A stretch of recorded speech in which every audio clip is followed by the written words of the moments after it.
Bonjour, il ne se passe pas un jour sans que mon fils de 8 ans ne m'interroge sur le sens de telle ou telle autre expression de la langue française. Le but de cette série de courtes vidéos est de décortiquer et expliquer ensemble le sens de certaines expressions françaises ainsi que leur subtilité. Ceci dans le but d'enrichir nos tout petits et jeunes locuteurs de la langue française. Épisode 1. Première expression. Cette histoire est abracadabrantesque, ce qui veut tout simplement dire une histoire invraisemblable, difficile à croire, difficile à comprendre, mais aussi un peu folle. Abracadabrantesque. Cette expression a été utilisée pour la première fois dans les années 1800 pour qualifier une chose incroyable.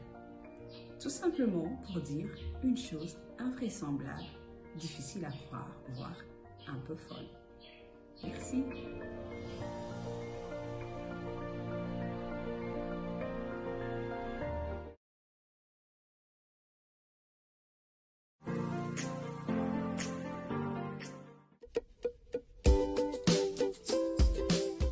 Bonjour chez vous.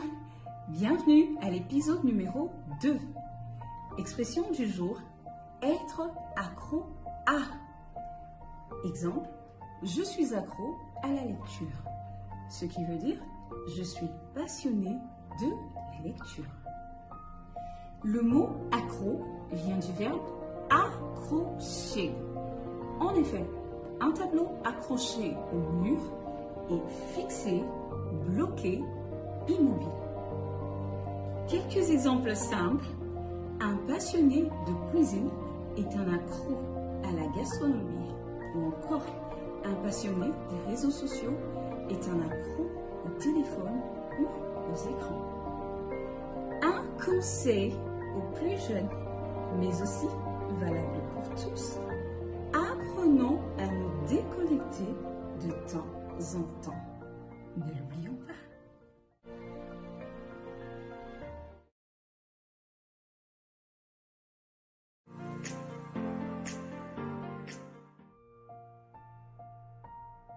Bonjour chez vous, bienvenue dans les tutos de Gladys, épisode 3. Expression du jour, advienne que pourra. Le verbe advenir signifie arriver, se produire, se passer.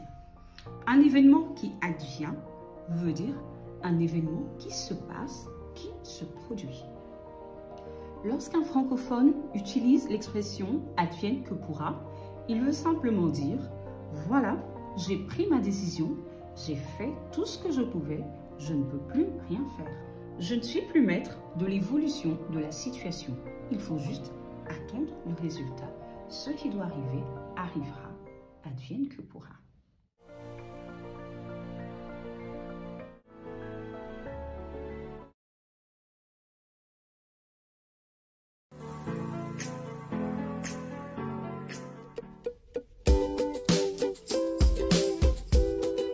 Chez vous, bienvenue au tuto de Gladys, épisode 4.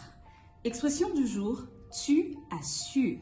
La plupart des gens connaissent le verbe assurer dans le sens de garantir ou rendre quelque chose sûr. Exemple, assurer une voiture ou assurer une maison. Ce n'est pas dans ce sens que nous expliquerons notre expression du jour. Dire à quelqu'un qu'il assure, c'est lui dire qu'il est à la hauteur, qu'il est doué pour une chose. Exemple, au cours d'un séminaire en communication, j'ai entendu certains participants dire au sujet d'un intervenant « il assure dans la com ». Ceci pour dire simplement « il est doué, il est à la hauteur de leurs attentes, il maîtrise les rouages de la communication ». Eh bien, il assure.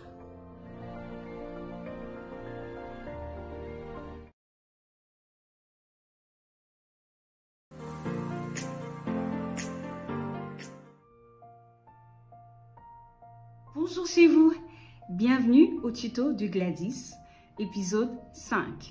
Expression du jour, avoir des atomes crochus. Qu'est-ce qu'un atome? Un atome est un élément qui compose la matière vivante ou non. Nous pouvons le comparer à une brique de Lego qui, lorsqu'elle est combinée avec d'autres, forme un objet. On dit qu'une chose est crochue lorsqu'elle a la forme d'un crochet, c'est-à-dire une forme arrondie. Vous imaginez donc que les atomes crochus sont des particules qui ont une forme arrondie, une forme crochue qui leur permet de s'accrocher entre eux. C'est lorsque deux personnes sont en phase entre elles, qu'elles sont en harmonie, qu'elles sont sur la même longueur d'onde, eh bien, elles ont des atomes crochus.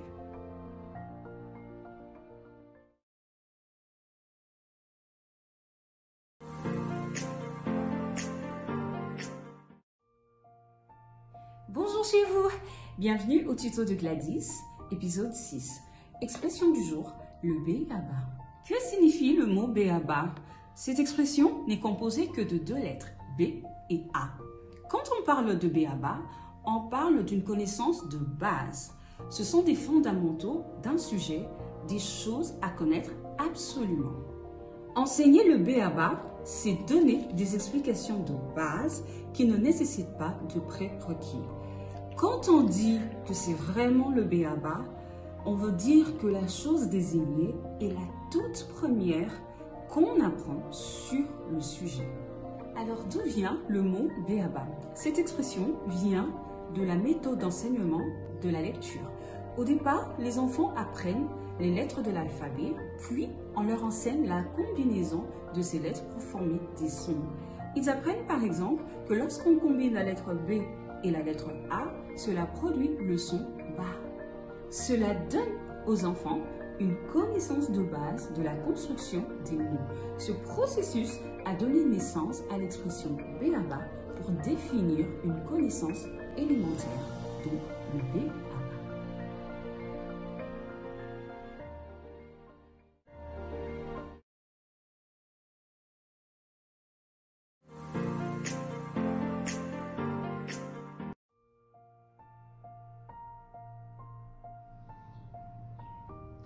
Bonjour chez vous, bienvenue au tuto de Gladys, épisode 7. Expression du jour, avoir du pain sur la planche. Que signifie l'expression avoir du pain sur la planche? Cela veut dire avoir beaucoup de travail, avoir beaucoup de choses à faire. Mais d'où vient l'expression avoir du pain sur la planche? Si de nos jours l'expression avoir du pain sur la planche signifie avoir en perspective beaucoup de tâches fastidieuses à accomplir, le sens de cette expression était bien différent à la fin du 19e siècle. Cela signifiait que l'on avait assez de provisions pour faire face à l'avenir. En effet, à cette époque-là, les paysans préparaient de grandes quantités de pain qu'ils conservaient sur une planche de bois fixée sur le plafond. Et par la suite, l'expression a pris le sens d'avoir de quoi vivre sans devoir travailler.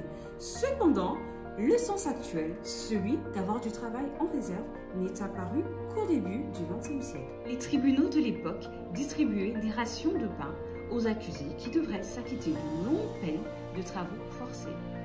C'est de là donc que viendront les idées de longueur et de pénibilité formulées dans l'expression avoir du pain sur la planche.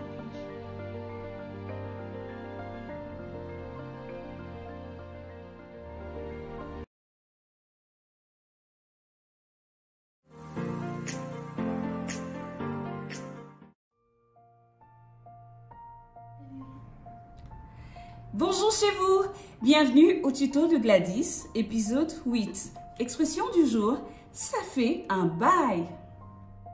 Que signifie l'expression ça fait un bail? Le mot bail est majoritairement utilisé pour décrire un contrat de location. C'est un document officiel signé entre une personne qui décide de mettre son logement en location et une autre qui voudrait le louer. Cette définition ne doit pas être confondue avec le langage familier dans lequel « bail » signifie « longtemps ». C'est ce deuxième sens qui a donné naissance à l'expression « ça fait un bail » qui veut tout simplement dire « ça fait longtemps ».